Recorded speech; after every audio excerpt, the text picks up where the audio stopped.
Hello students, how are you. एक बार फिर मैं शुभम आपका अपने यूट्यूब चैनल ड्रीम्स एकेडमी में स्वागत करता हूं। आज हम सीखने वाले हैं present perfect tense. Present perfect tense हम लोग सीख चुके हैं। हम आज सीखेंगे present perfect continuous tense. Present perfect continuous tense की पहचान आप लोग याद कर लीजिए। रहा है, रही है, रहे हैं, रहा हूँ के साथ समय भी दिया गया हो। क्या दिया गया हो? समय भी दिया गया हो। तो वे वाक्य समझ लीजिएगा कि वे प्रेजेंट परफेक्ट टेंस के होंगे। प्रेजेंट परफेक्ट टेंस की पहचान फिर से याद कर लीजिए। रहा है, रही है, रहे हैं, रहा हूँ। कभी कभी रहता रहा हूँ आ सकता है, रहता रहा हूँ, रहती रही थी, रहती रही है, रहते रहे हैं, ऐसे शब्द आ जाते हैं तो वो भी प्रेजेंट परफेक्ट कॉन्टिन्यूअस टेंस के वाक्य होते हैं। कभी कभी ऐसे वाक्य आ जाता है कि मैं यहाँ पर रहा हूँ, तुम यहाँ पर रहे हो। जब ज़्यादा फोर्स दे देता है ना तो वहाँ पर भी हैज बीन का प्रयोग किया जाता है और वह वाक्य जो है ना प्रेजेंट परफेक्ट टेंस का कहलाता है। चलिए हम इसकी स्ट्रक्चर की बात करते हैं। तो स्ट्रक्चर में आपको सबसे पहले क्या लिखना पड़ेगा? सबसे पहले आप लिखोगे सब्जेक्ट, फिर हैज या हैव लिखोगे और इसमें याद किए रहना जो भी परफेक्ट कॉन्टिन्यूअस टेंस होगा ना उसमें आप बीन लगाओगे। क्या लगाओगे? बीन लगाओगे। तो है सब्जेक्ट लिखोगे, हैज हैव लिखोगे, बीन लगाओगे। फिर वर्ब की फर्स्ट फॉर्म में क्या जोड़ोगे आप?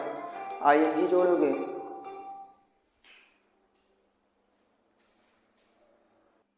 तो आप याद कर रहिएगा कि इसमें हैज हैव लिखोगे, बीन लगाओगे, वर्ब की फर्स्ट फॉर्म में आईएनजी लिखोगे, ऑब्जेक्ट लिखोगे, सिंस फॉर्म।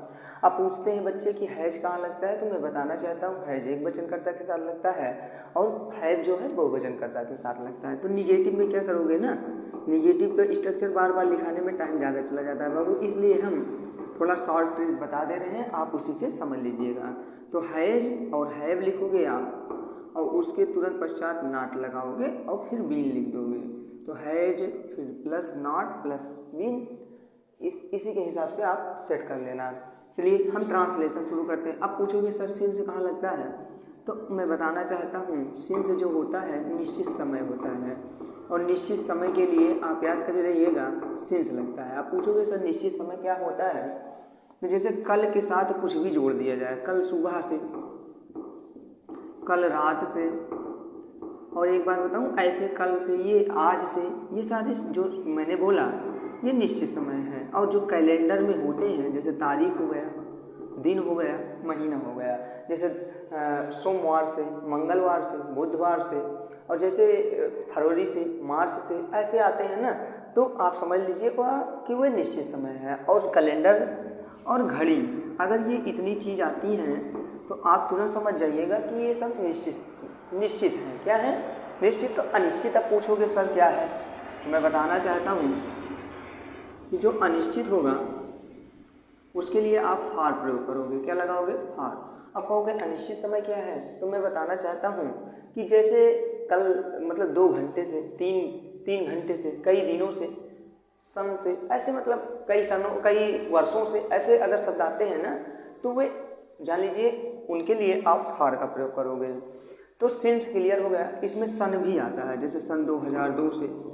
तो निश्चित अनिश्चित में आपका डाउट क्लियर हो गया होगा। अब हम देर न करते हुए ट्रांसलेशन की ओर चलते हैं। जैसे चिड़िया 2 घंटे से पेड़ पर बैठी हुई है। अब भैया ध्यान से देखिए, इसमें रहा है, रही है तो नहीं आया है, तो आप कहोगे कि ये प्रेजेंट परफेक्ट कंटिन्यूअस टेंस नहीं है। है। क्यों है? क्योंकि इसके लास्ट में देखो बैठी हुई है और साथ ही साथ समय दिया है। याद करो कि मैंने प्रेजेंट कंटिन्यूअस टेंस में बताया था बैठा, खड़ा, उठा, लेटा, ये 4 शब्द ऐसे होते हैं जो कंटिन्यूअस में माने जाते हैं। तो इसका सबसे पहले आप कैसे बनाओगे अनुवाद, तो ये बताइए। चिड़िया जो है बहुवचन है इसलिए लगाओगे बर्ड्स, वर्ड्स के साथ जोड़ोगे क्या? आर, अब बताइए बैठना का अंग्रेजी क्या लगा, सॉरी आर नहीं लगेगा, हैज या हैव लगाओगे तो ये वर्ड्स बहुवचन को इंडिकेट कर रहा है इसलिए हैव लगाओगे, फिर बीन लगा दोगे। अब बैठना का अंग्रेजी क्या लगाओगे, सिटिंग लिख दोगे, हैव बीन सिटिंग। अब कहाँ बैठी हुई है, पेड़ पर, सिटिंग ऑन द ट्री।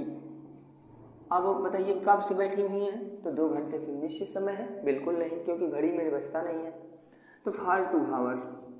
अब कहोगे सर कैसे क्या जाने कौन घड़ी में व्यवस्था है, जैसे बेटा 2 बजे से घड़ी में व्यवस्था है, 2:30 बजे से है, आज 12 बजे से, ये सब निश्चित समय है। जैसे मैं एक ट्रांसलेशन और लेता हूँ, रवि 2 बजे से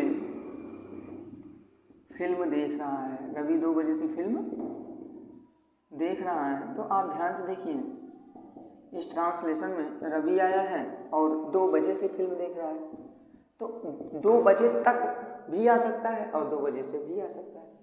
तो रवि आया है तो रवि का अंग्रेजी लगाओगे रवि, रवि के साथ क्या लगाओगे, एक वचन है इसलिए हैज बीन लगाओगे, रवि हैज बीन। देखना का अंग्रेजी क्या लगाओगे, वाचिंग, टीवी देखने की बात कर रहा है तो वाचिंग, फिल्म देख रहा है तो वाचिंग फिल्म। कब से देख रहा है बेटा, कहोगे 2, मतलब ये नहीं दिया है कब से, ये दिया है हाँ 2 बजे से, तो निश्चित समय है इसलिए सिंस लगाओगे, सिंस 2 o'clock लिख दोगे।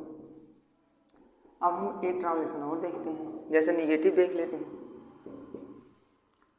सूर्य 5 बजे से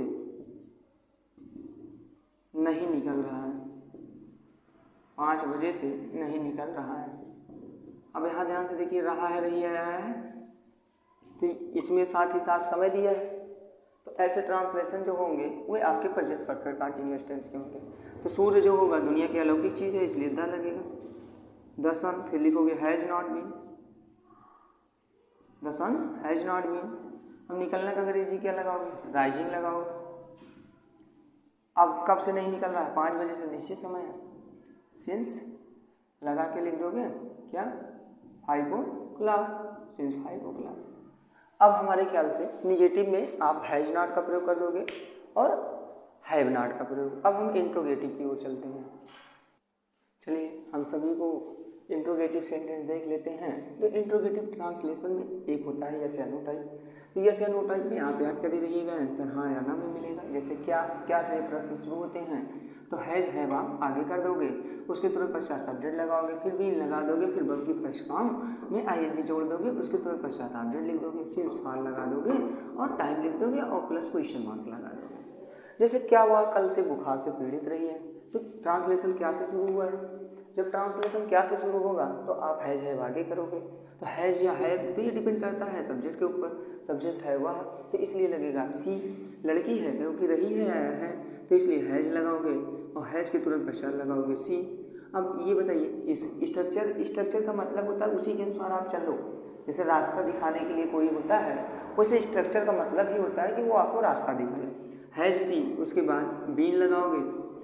अब फिर बताइए वर्ब की फर्स्ट फॉर्म में आईएनजी, तो बुखार से पीड़ित की अंग्रेजी होती है सफ़र, सफ़र में आईएनजी जोड़ोगे तो हैज सी बीन, फिर यहाँ पे सफ़र लिखोगे, सफ़र में आईएनजी जोड़ोगे तो सफरिंग हो जाएगा।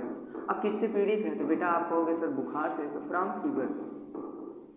अब बताइए कब से पीड़ित है, कल से, तो सिंस लगा दोगे, कल से लगाओगे सिंस।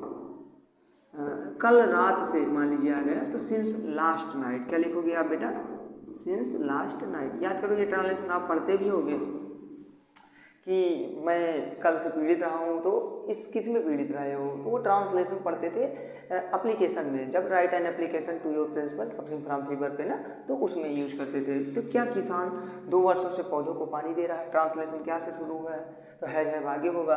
तो ये बताइए हैज आगे करूँ कि है, तो आप कहोगे हैज आगे करो, क्यों, क्योंकि हैज एक वचन को इंडिकेट कर रहा है। किसान है तो किसान की अंग्रेजी फार्मर भी लिख सकते हो या पीजेंट्स भी लिख सकते हो, हैज फार्मर, फिर बीन लगा दोगे, क्या लगा दोगे, बीन। अब देना का अंग्रेजी क्या लगाओगे, देना का अंग्रेजी गिविंग और वाटर लिख दोगे। अब किसको दे रहा है पानी, आप बताइए, पौधों को दे रहा है तो टू द प्लांट्स लगा दोगे, टू द प्लांट्स लगा दोगे। और ये बताइए कब से दे रहा है, तो आप कहोगे सर 2 वर्षों से दे रहा है, तो 2 वर्षों से दे रहा है तो इसकी अंग्रेजी क्या लिखोगे, फॉर 2 आवर्स, क्योंकि 2 ईयर्स, क्योंकि 2 वर्ष निश्चित तो नहीं दिया है कब से दे रहा है, इसलिए यहाँ पे 2 ईयर्स के बाद क्वेश्चन मार्क लग जाएगा।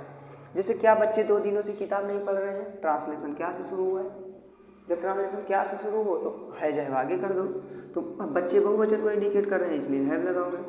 हैव के तुरंत पश्चात लिखोगे चिल्ड्रन, फिर लगा दोगे बीन। अब बताइए नहीं पढ़ रहे हैं, पढ़ना अंग्रेजी रीडिंग हो जाएगा। क्या पढ़ रहे हैं, नहीं पढ़ रहे हैं तो किताब, तो रीडिंग बुक। अब कब से नहीं पढ़ रहे हैं, 2 दिनों से, तो फॉर 2 आवर, फॉर 2 डेज, क्योंकि 2 दिनों से बेटा निश्चित समय नहीं माना जाता है। और जब निश्चित समय नहीं माना जाता है तो उसके लिए आप क्या लगाओगे, फॉर लगाओगे। अब हम देख लेते हैं WH टाइप वर्ड। तो WH टाइप वर्ड में क्या करना है, ये शब्द जो होते हैं बीच में आते हैं। जैसे वह क्यों 2 दिन से नहीं आ रहा है, तुम इतने देर से मोबाइल क्यों चला रहे हो, ऐसे ट्रांसलेशन जो होते हैं वो प्रेजेंट परफेक्ट कंटीन्यूअस टेंस के होते हैं। तो कितने बच्चे अगर बेटा कभी भी आता है तो इनकी अंग्रेजी साथ में बनती है। कितने बच्चे, कितना दूध, तो हाउ मैनी बॉयज, तो हाउ मैनी बॉयज लिख दोगे। अब बताइए बहुवचन को इंडिकेट कर रहा है इसलिए हैज हैव लगा दोगे, तो यहाँ पे हैव लगेगा। ये सब्जेक्ट जब आप आगे लिख दीजिए तो यहाँ पे बीन लिख दोगे, तो how many boys have been. जाना का अंग्रेजी गोइंग लगा दोगे। कहाँ भेज रहे हो इन लोगों को, तो कहोगे कोचिंग भेज रहे हैं, तो गोइंग टू कोचिंग। कब से भेज रहे हो आप, तो कहोगे सर 2 जुलाई से। तो जुलाई निश्चित समय होता है, महीने का नाम है, इसलिए सिंस लगेगा और जुलाई लिख दोगे। अब जैसे आ गया रमेश कल से क्यों दौड़ रहा है, तो कल क्यों आया है, तो क्यों का अंग्रेजी आप पहले लिखोगे, वाई लिखोगे। वाई तुरंत पश्चात क्या लगाओगे, हैज है, तो हैज लगाओगे। रमेश है, एक वचन है इसलिए हैज लगा, वाई हैज रमेश, फिर बीन लगा दोगे। अब बताइए दौड़ना का अंग्रेजी क्या लगाओगे, रनिंग लगा दोगे। Why has Ramesh been running. अब कल से है तो सिंस एस्टरडे, निश्चित समय के लिए आप सिंस लगाओगे। अब बताइए जैसे उसका भाई कब से दुकान नहीं खोल रहा है, तो उस कब से आया है, तो फ्रॉम यहाँ पे यूज करोगे। कोई जरूरी नहीं है सिंस और फॉर ही लगे, फ्रॉम व्हेन। और उसके तुरंत पश्चात WH टाइप वर्ड लिख दिए हो तो हैज है, तो उसका भाई एक वचन है इसलिए हैज लगाओगे और हिज ब्रदर लिख दोगे। From when has his brother खोल रहा है, तो अब बताइए क्रिया लगाओगे तो ओपन ही हो जाएगा। नहीं खोल रहा है तो नॉट, फिर उसके बाद बीन लगा दोगे। फिर उसके तुरंत पश्चात क्रिया क्या है, खोलना, तो ओपनिंग लगा दोगे, तो शॉप लगा दोगे और क्वेश्चन मार्क लगा दोगे। आशा करता हूँ कि जितना मैंने बताया उससे आप आसानी से सीख गए होंगे। और आप एक काम कीजिए ना, इसको नोट्स में लिख लीजिए और साथ ही साथ 2-3 ट्रांसलेशन लीजिए और इसके माध्यम से आप उसको बनाने की कोशिश कीजिए ताकि आप आसानी से सीख सकें। ठीक है, मिलते हैं एक नई वीडियो के लिए, तब तक आप अपना ख्याल रखिएगा। धन्यवाद।